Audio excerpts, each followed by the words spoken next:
things to be wary of. When YouTubers end up doing blind bag reviews, that usually means they've got nothing better to do.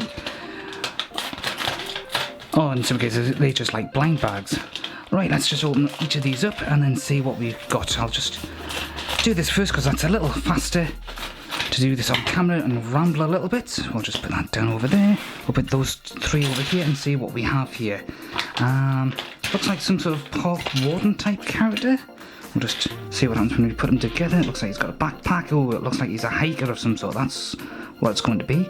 And he's got two faces. He's got his excited face there, and he has this, oh, I'm lost type face. And he's got this rather nifty looking hairpiece here. He's got a map that I'm just going to put on over here. And he's got a compass as well, but his other hand for some reason is upside down. Is there anything to show?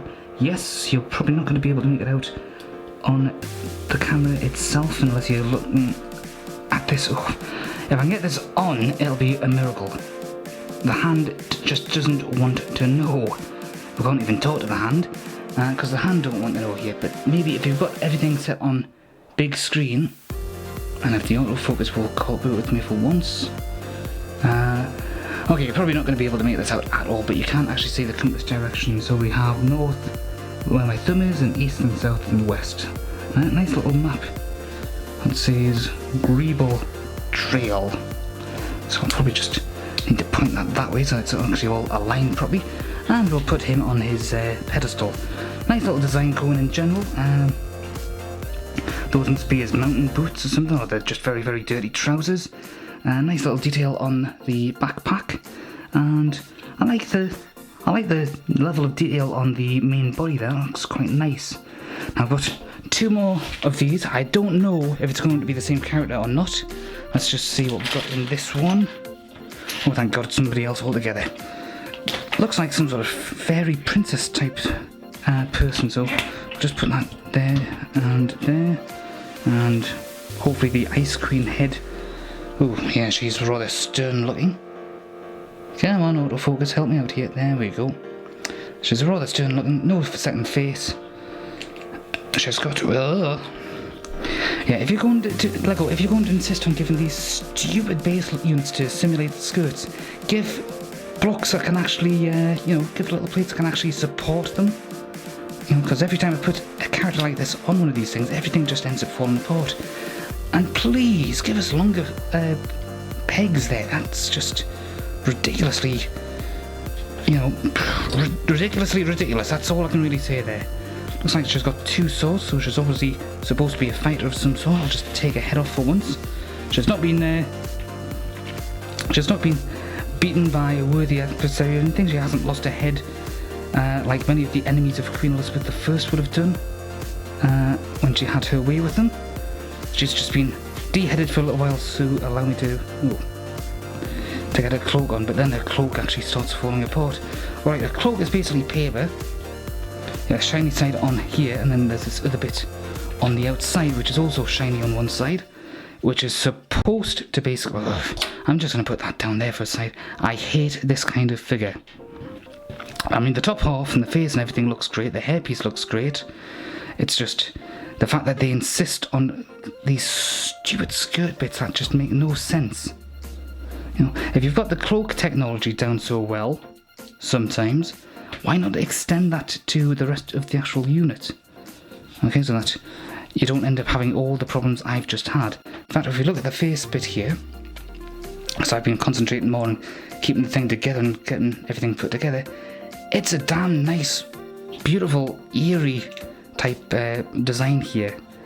Just got a little piece there for her ice crown to go in.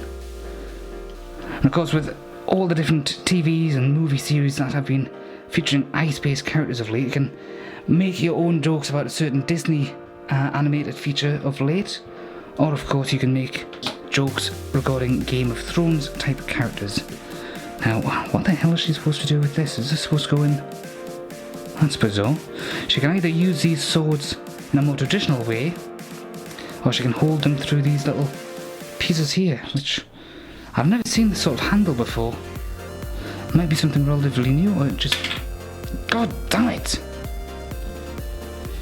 Or it may just be something I've just never came across. So it's either something new or something I've just never came across. And the hand, why is it when they come out of the boxes nowadays, there's always one hand upside down, as if to throw you? Well, a nice looking piece, but somewhat ruined by the impracticality of the lower half. I kind of like the swords a little bit, but is she supposed to be able to swing them around like that? No, there's just not enough. There's not enough clearance to actually do anything with. And Lego, please, for the love of God, stop doing this. This doesn't work. It just looks stupid. It makes it impractical. It's just a pain in the arse. Let's see what we've got here, and please don't be another Ice Queen after what I've just had here.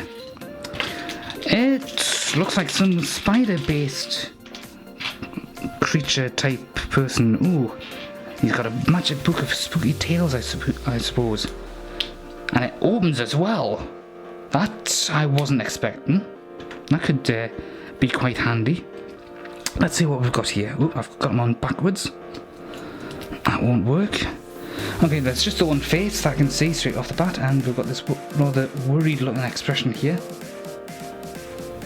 Yeah.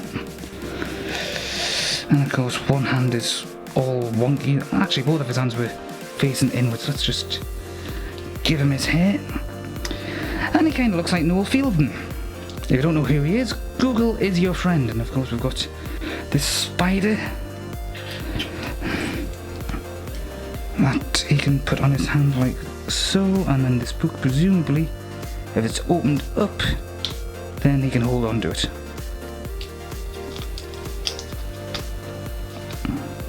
Maybe not. Certainly not when he's got his base unit on, that's for sure.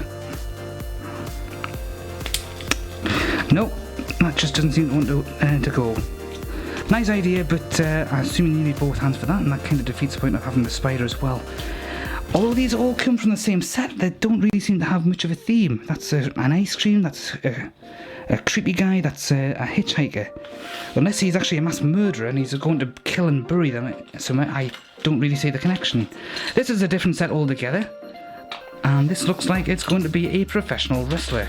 A much simpler piece to put together. You just put the naked body on like that, you put this head on here, there's just the one head sculpt, there's just the one face, he's got his hair, and there you go.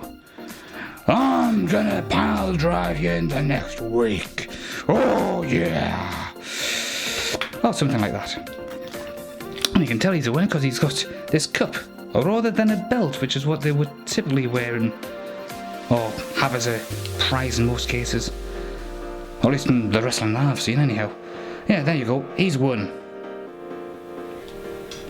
And Lego, by making these figures, have won a bit more of my money. In that I've already paid for them. I wouldn't bother with the ice cream. I wouldn't bother with the ice cream. I keep saying ice cream rather than ice queen. But basically, I wouldn't bother with her because nice top half, bottom half, terrible. Ruins the whole thing. Everything else, quite nice, apart from the book that you can't be held. Ah well.